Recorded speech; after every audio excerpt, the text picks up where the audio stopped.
An estimated 1 million young people across the globe struck today, walking out of their schools to protest lack of global, and in many cases, any action at all at the national level to deal with the threat of climate change.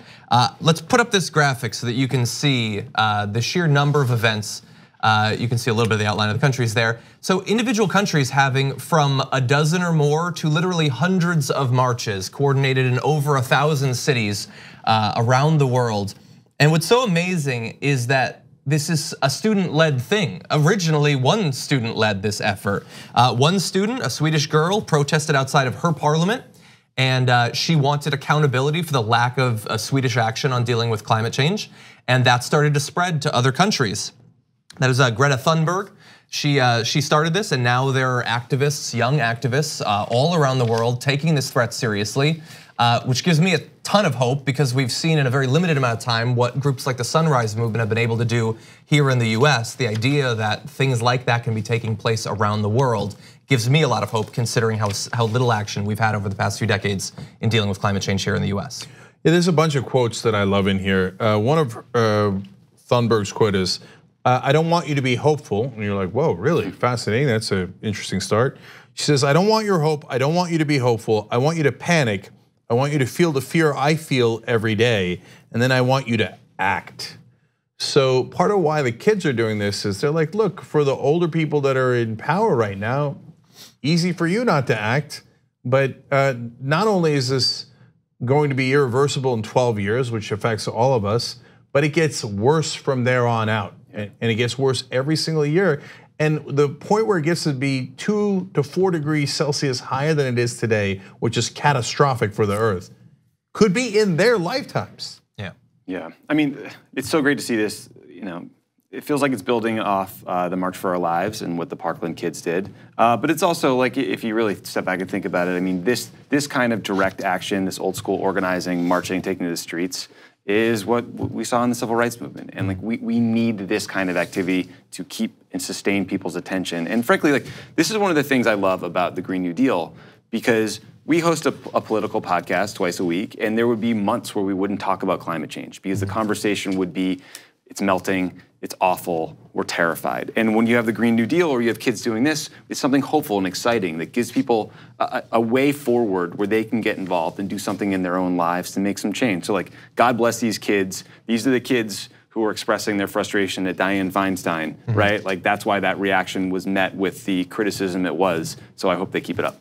Yeah, I mean, that protest was huge. I mean, SNL felt that they should parody it. The protest outside of Nancy Pelosi's office has, I think, set the stage for a lot of what's happened in Congress since then.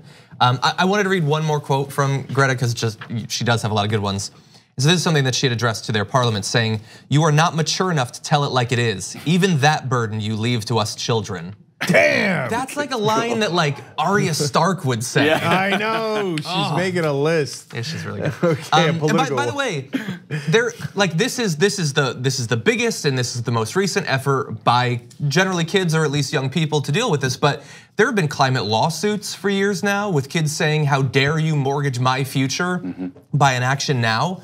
And it does really seem like, is there any chance that we will not be despised by future generations for caring so little about what happens to them in their world in our time? And yet we act like it's totally fine, maybe we'll get around to it, but they are stressing not just that action needs to be taken, but that it needs to be urgent. And that is why I've been repeating, like Arya Stark every night, the list of people she must kill.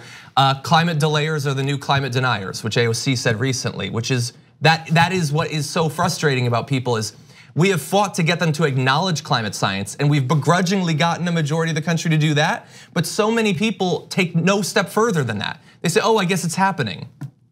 Yeah, it seems like a big problem. I don't know if we can really do anything about it. Maybe we'll get around to it at some point. Maybe someone will come up with some magical technology that'll suck all the carbon out of the air. It'll be totally cool. I won't have to change my behavior or advocate for anything on a structural government level at all. And that's not the case. Yeah, Greta Thunberg, by the way, from Sweden, so the North remembers. And I'm going to give you one Bear more. Island, actually. I'm going to give you one more quote from a US organizer, Coleman, saying, "I'm not going to leave my future in the hands of people who aren't doing anything." And so, look, my other point here is similar to what John is saying. I think that climate change deniers are are part of the biggest conspiracy theory in the world right now. And it's not being treated as such, and it needs to be, right? So the theory is that 99% of the world's scientists got together from India, China, Russia, US, Brazil, all over the world, and decided that they were gonna fix the global temperature readings. They were just gonna make it up, and they were all gonna fix it, and they were all gonna use the same numbers, and that the planet is not warming. And they were all going to lie on top that it was because of man-made situation. I mean, think about it. Feels complicated. Yeah, that's an insane conspiracy theory that not only the president of the United States believes, but the overwhelming majority of a major political party in this country believes. So, and again, part of the problem, I keep coming back to it, but it's true, the mainstream media loves to call everything even. Well, now in this case, they say, well, look, climate change, 99% of the world's scientists, they do an okay job at that, but then they'll have a debate. And the debate will be one person versus another person, so then it makes it look 50-50, and they won't call it what it is. It's a conspiracy theory. To say that 99% of the world's scientists got together and made this up is insanity, it's lunacy. So anytime a politician comes on and says that, they should be challenged. The anchor should ask every time, do you really believe that all those scientists made this up? Because that is borderline, again, I don't think it's borderline, I think it's insane. Like what you see? Click the subscribe button below and don't forget to ring the bell to never miss another video from the Young Turks.